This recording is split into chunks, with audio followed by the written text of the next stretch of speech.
was a little alley in San Francisco, back of the Southern Pacific Station at 3rd and Townsend, in red brick of drowsy, lazy afternoons with everybody at work in offices. In the air you feel the impending rush of their commuter frenzy. As soon they'll be charging en masse from market and Sansom buildings on foot and in buses and all well-dressed through working man Frisco of walk-up truck drivers. And even the poor grime-bemarked 3rd Street of lost bums, even Negroes so hopeless and long left east, and meanings of responsibility and try, that now all they do is stand there spitting in the broken glass, sometimes 50 in one afternoon against one wall at 3rd and Howard. Here's all these Millbrae and San Carlos neat necktied producers and commuters of America and steel civilization rushing by with San Francisco Chronicles and green call bulletins, not even enough time to be disdainful. They've got to catch 130, 132, 134, 136, all the way up to 146, till the time of evening supper in homes of the railroad earth, when high in the sky the magic stars ride above the following hotshot freight trains. It's all in California. It's all a sea. I swim out of it in afternoons of sun-hot meditation in my jeans with head on handkerchief on brakeman's lantern or, if not working, on book. I look up at blue sky of perfect lost purity and feel the warp of wood of old America beneath me. And I have insane conversations with Negroes in second-story windows above, and everything is pouring in. The switching moves of boxcars in that little alley, which is so much like the alleys of Lowell, and I hear far off in the sense of coming night that engine calling our mountains. But it was that beautiful cut of clouds I could always see above the little SP alley, puffs floating by from Oakland, or the gate of Marin to the north, or San Jose south. The clarity of Cal to break your heart. It was the fantastic drowse and drum hum of lum-mum afternoon, nothing to do. Old Frisco with end-of-land sadness. The people, the alley full of trucks and cars of businesses nearabouts.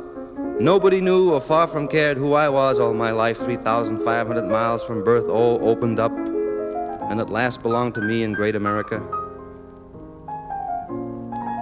Now it's night in 3rd Street.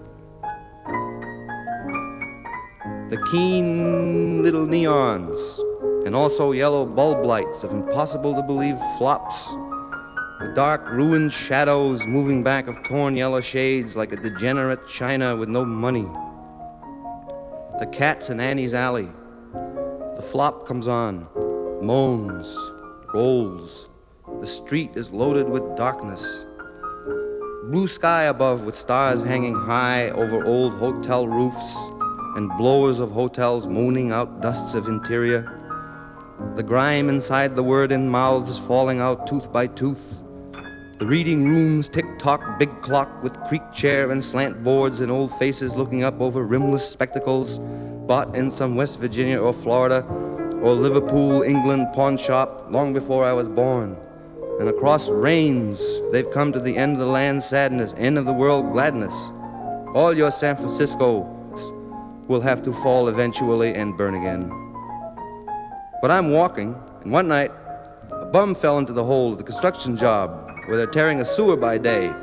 The husky Pacific and Electric youths in torn jeans who work there, often I think of going up to some of them like, say, blonde ones with wild hair and torn shirts, and they say, "You ought to apply for the railroad. It's much easier work. You don't stand around the street all day and you get much more pay." But this bum fell in the hole. You saw his foot stick out. British MG, also driven by some eccentric, once backed into that hole. And as I came home from a long Saturday afternoon local to Hollister out of San Jose, miles away across verdurous fields of prune and juice joy, here's this British MG backed and legs up, wheels up into a pit, and bums and cops standing right outside the coffee shop. It was the way they fenced it, but he never had the nerve to do it due to the fact that he had no money and nowhere to go, and oh, his father was dead, and oh, his mother was dead, and oh, his sister was dead, and oh, his whereabout was dead. But and then at that time also, I used to lay in my room on long Saturday afternoons listening to Jumpin' George with my fifth of Tokay, no tea, and just under the sheets laugh to hear the crazy music. Mama, he treats your daughter mean. Mama, Papa, don't you come in here, I'll kill you, etc. getting high by myself in room glooms, and all wondrous knowing about the Negro, the essential American, out there, always finding his solace, his meaning in the fellaheen street, and not in abstract morality. And even when he has a church, you see the pastor out front bowing to the ladies on the make. You hear his great vibrant voice on the Sunday afternoon sidewalk full of sexual vibratos saying, "Why, yes, man, but the gospel do say that man was born of woman's womb." No, and so, by that time I come crawling out of my warm sack and hit the street. When I see the railroad ain't gonna call me till 5 a.m. Sunday morning probably, for a local out of Bay Shore. In fact, always for a local out of Bay Shore. And I go to the whale bar of all the wild bars in the world, the one and only 3rd and Howard. And there I go in and drink with the madmen, and if I get drunk, I get. The girl who come up to me in there one night, I was there with Al Buckle, said to me, "You want to play with me tonight, Jim?" And I didn't think I had enough money.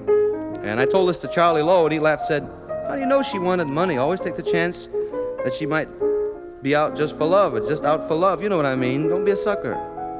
She was a good-looking doll, and she said, "How would you like to ulyaku with me, Mon?" And I stood there like a jerk. In fact, bought drink, got drink drunk that night, and in the 299 Club, I was hit by the proprietor, the band breaking up the fight, before I had a chance to decide to hit him back, which I didn't want to do anyway. And out on the street, I tried to rush back in, but they had locked the door and were looking at me through the forbidden glass in the door with faces like undersea. I should have played with her shoo-doo-doo-doo-doo-doo-doo-dookie.